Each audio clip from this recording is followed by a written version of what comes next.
Salam, selamat pagi, salam sejahtera dan salam sehat selalu untuk kita semua. Berjumpa kembali dalam renungan firman Tuhan pada pagi hari ini. Harapan dan doa saya kiranya damai sejahtera dari Allah Bapa di sorga, kasih dan anugerah dari Tuhan Yesus Kristus, serta sukacita oleh Roh Kudus melimpah dalam hidup kita semua. Amin. Bapak Ibu Saudara, sebelum kita mendengarkan firman Tuhan, mari kita berdoa, mohon pimpinan Roh Kudus. Kita berdoa.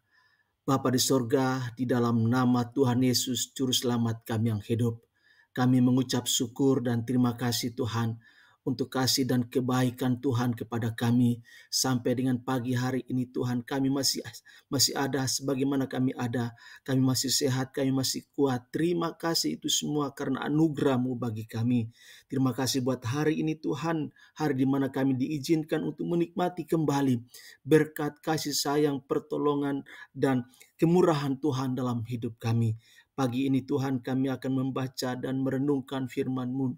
Mari Tuhan, Engkau menolong kami supaya kami bisa mengerti apa yang menjadi kehendak Tuhan bagi kami. Dan tolonglah kami ya Roh Kudus, agar kami dimampukan untuk mengaplikasikan firman kebenaran-Mu dalam kehidupan kami, sehingga hidup kami boleh menjadi berkat bagi banyak orang dan boleh mempermuliakan Engkau. Terima kasih Tuhan, terpuji nama-Mu. Dalam nama Tuhan Yesus, kami berdoa dan bersyukur. Haleluya. Amin. Pembacaan firman Tuhan buat kita pada pagi hari ini terambil dari surat Rasul Paulus kepada Timotius, 1 Timotius pasal 3 ayat yang pertama. Demikian firman Tuhan. Benarlah perkataan ini, orang yang menghendaki jabatan penilik jemaat menginginkan pekerjaan yang indah. Bapak Ibu Saudara yang dikasihi oleh Tuhan Yesus Kristus, harus diakui bahwa tidak semua orang yang dipanggil atau tidak semua orang percaya dipanggil untuk melayani Tuhan sebagai full-timer di gereja. Namun Bapak Ibu Saudara, setiap kita dipanggil untuk melayani Tuhan dimanapun kita berada dan apapun profesi kita masing-masing. Maka di sana Tuhan tempatkan kita untuk melayani Dia. Inilah panggilan Tuhan bagi setiap orang percaya. Melayani Tuhan itu bukan berbicara tentang apa karunia kita dan juga apa jabatan kita di gereja. Melayani Tuhan juga bukan bertujuan sekedar mengembangkan potensi yang kita miliki, melainkan haruslah lahir timbul dari hati orang yang menyadari bahwa hidupnya telah ditebus dan diselamatkan oleh Kristus melalui pengorbanan yang luar biasa, sehingga kita punya kerinduan yang begitu dalam, begitu besar untuk membalas kasih Tuhan, kebaikan Tuhan, kemurahan Tuhan dengan cara kita mempersembahkan hidup kita, melakukan pekerjaan kita bagi kemuliaan nama-Nya. Bapak Ibu Saudara yang dikasihi oleh Tuhan Yesus Kristus, apalah artinya seseorang tampak sibuk melakukan kegiatan-kegiatan rohani di gereja, namun hidupnya tidak mencerminkan orang yang sedang melayani Tuhan? Inti kehidupan Kristen adalah bagaimana kita bisa menyenangkan hati Tuhan dan bagaimana hidup kita bisa menjadi garam dan terang dunia. Hidup kita bisa menjadi saksi Kristus. Hidup kita bisa menjadi saluran berkat bagi banyak orang, bukan menjadi batu sandungan bagi kehidupan orang lain. Karena itu, Bapak Ibu Saudara, orang yang melayani Tuhan haruslah memiliki kualitas standar hidup yang tentunya berbeda dengan kehidupan orang-orang yang bukan murid Kristus. Hidup kita haruslah hidup yang berkenan kepada Tuhan.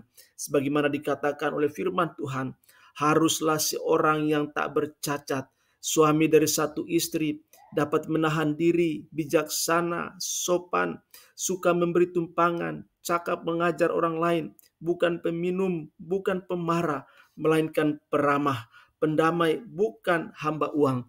Ini semua merupakan kualitas yang harus dimiliki oleh setiap orang percaya dalam melayani Tuhan, kualitas rohani dalam intimasi dengan Tuhan, kualitas etika moral dalam rumah tangga, dalam pekerjaan, dalam pelayanan, dan berbelas kasihan, punya compassion kepada orang lain, dan juga bisa membimbing, mengajar orang lain untuk hidup dalam kebenaran, karena dia sendiri juga adalah pribadi yang berkata benar, melakukan kebenaran, berbicara hal-hal yang mempermuliakan Tuhan, dan boleh menjadi berkat.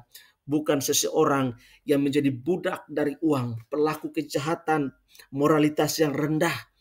Bukan seperti itulah seorang anak Tuhan. Bapak Ibu Saudara, yang tidak kalah penting, hidup kita adalah hidup yang melayani Tuhan. Haruslah hidup yang terpancar dari dalam kehidupan keluarga sebagai komunitas terkecil untuk mempraktekkan kasih dan nilai-nilai kebenaran. Bapak Ibu Saudara, ini semua harus dimulai dari diri kita, kemudian dari keluarga kita, menjadikan firman Tuhan sebagai hal yang prioritas, hal yang utama untuk diaplikasikan. Melalui perkataan kita haruslah kata-kata yang benar, sikap kita haruslah sikap yang benar, tindakan-tindakan kita haruslah tindakan-tindakan yang benar, yang mempermuliakan Tuhan, menjadi contoh, menjadi teladan, menjadi saksi Kristus yang olehnya Allah dipermuliakan, hidup kita diberkati, dan orang lain pun diberkati melalui perilaku hidup kita yang sama seperti kualitas karakter Kristus.